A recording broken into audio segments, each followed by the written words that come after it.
नमस्कार. सिव्हिल इंजिनियर्ससाठी एक जबरदस्त बातमी आहे. खरंच महाराष्ट्र लोकसेवा आयोगाने म्हणजे आपल्या MPSCने एक अशी भरती जाहीर केली आहे जी कित्येकांच्या करिअरला एक नवी उज्ज्वल दिशा देऊ शकते.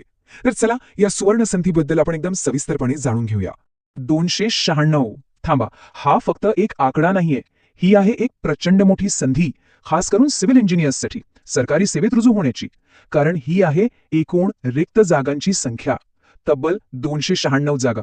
तर ही संधी आहे महाराष्ट्र स्थापत्य अभियांत्रिकी सेवा मुख्य परीक्षा 2025 ची. आता आपण काय करणार आहोत, तर या परीक्षेशी संबंधित प्रत्येक लहान मोठी महत्वाची गोष्ट, प्रत्येक तपशील एकदम सोप्या भाषेत समजून घेणार आहोत. म्हणजे काय की तयारीसाठीची दिशा अगदी स्पष्ट होईल. आता बघा, जी अधिकृत घोषणा झाली आहे तीच मुळात किती मोठी गोष्ट सांगून जाते की महाराष्ट्र लोकसेवा आयोगाकडून एक मोठी भरती जाहीर झाली आहे आणि सिव्हिल इंजिनियर्ससाठी आहेत तब्बल 296 जागा. विचार करा, फक्त या एका वाक्यावरून आपल्याला या संधीचं महत्त्व आणि तिचा आवाका लक्षात येतो. ठीक आहे, 296 जागा आहेत हे तर कळलं, पण मग पुढचा प्रश्न येतो की ह्या जागा नेमक्या कोणत्या पदांसाठी आहेत.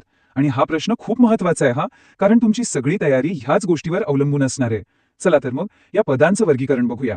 ही भरती मुख्यत्वे 3 वेगवेगळ्या इंजिनिअरिंग पदांसाठी आहे. ही पदं 3 प्रकारांमध्ये विभागलेली आहेत. बघा, सहाय्यक कार्यकारी अभियंता म्हणजे असिस्टंट एक्झिक्युटिव्ह इंजिनियर, यासाठी आहेत 28 जागा. मग येतं सहाय्यक अभियंता श्रेणी 1 म्हणजे असिस्टंट इंजिनियर ग्रेड 1, ज्यासाठी 86 जागा आहेत. आणि आता सर्वात महत्वाचं, सहाय्यक अभियंता श्रेणी 2 म्हणजे असिस्टंट इंजिनियर ग्रेड 2, ज्यासाठी आहेत तब्बल 182 जागा. म्हणजे सगळ्यात जास्त संधी या श्रेणी 2 मध्ये आहे, जी अनेक उमेदवारांसाठी एक आशेचा किरण ठरू शकते. ओके, संधी तर मोठी आहे हे आपल्याला दिसतंय, पण यासाठी अर्ज कोण करू शकतं, म्हणजे पात्रता काय आहे, वयोमर्यादा काय आहे. चला आता हे निकष समजून घेऊया, कारण कोणत्याही उमेदवारासाठी हीच तर सगळ्यात पहिली आणि महत्वाची पायरी असते. शैक्षणिक पात्रतेबद्दल बोलायचं झालं तर ती अगदी सरळ आणि स्पष्ट आहे.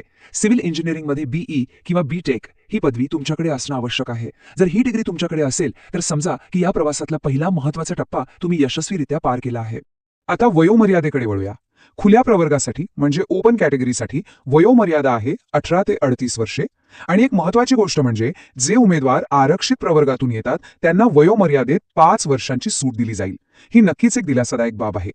बरं, जर तुमची पात्रता पूर्ण होत असेल तर मग पुढचा टप्पा येतो, तो म्हणजे अर्ज करण्याचा. मग अर्ज शुल्क किती आहे आणि सगळ्यात महत्वाचं, कोणत्या तारखा आपल्याला डोक्यात पक्क्या ठेवायच्या आहेत. चला आता ते पाहूया. अर्ज शुल्क हे कॅटेगरीनुसार वेगवेगळं आहे. खुल्या प्रवर्गासाठी म्हणजे ओपन कॅटेगरीसाठी तुम्हाला 544 रुपये भरावे लागतील आणि आरक्षित प्रवर्गासाठी हे शुल्क आहे 344 रुपये.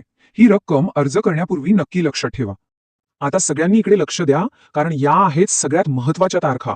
अर्ज भरण्याची प्रक्रिया 16 मार्च 2026 ला सुरू होईल आणि 30 मार्च 2026 ला संपेल. म्हणजे काय की अर्ज करण्यासाठी फक्त 15 दिवसांचा कालावधी मिळणार आहे. खूप कमी वेळ आहे.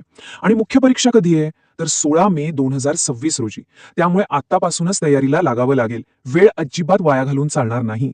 तर मग ही होती या भरतीबद्दलची सगळी महत्वाची माहिती.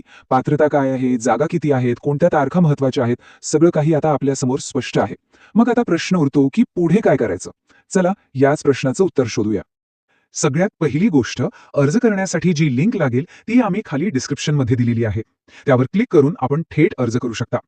आणि एक गोष्ट विसरू नका, अशाच महत्वाच्या संधींबद्दलची माहिती वेळेवर मिळवण्यासाठी आमच्यासोबत नक्कीच जोडलेले राहा. आता हे सगळं ऐकल्यानंतर एक शेवटचा प्रश्न उरतो. 296 जागा, एक प्रतिष्ठित सरकारी नोकरी आणि आपलं करिअर एका नव्या उंचीवर नेण्याची ही संधी.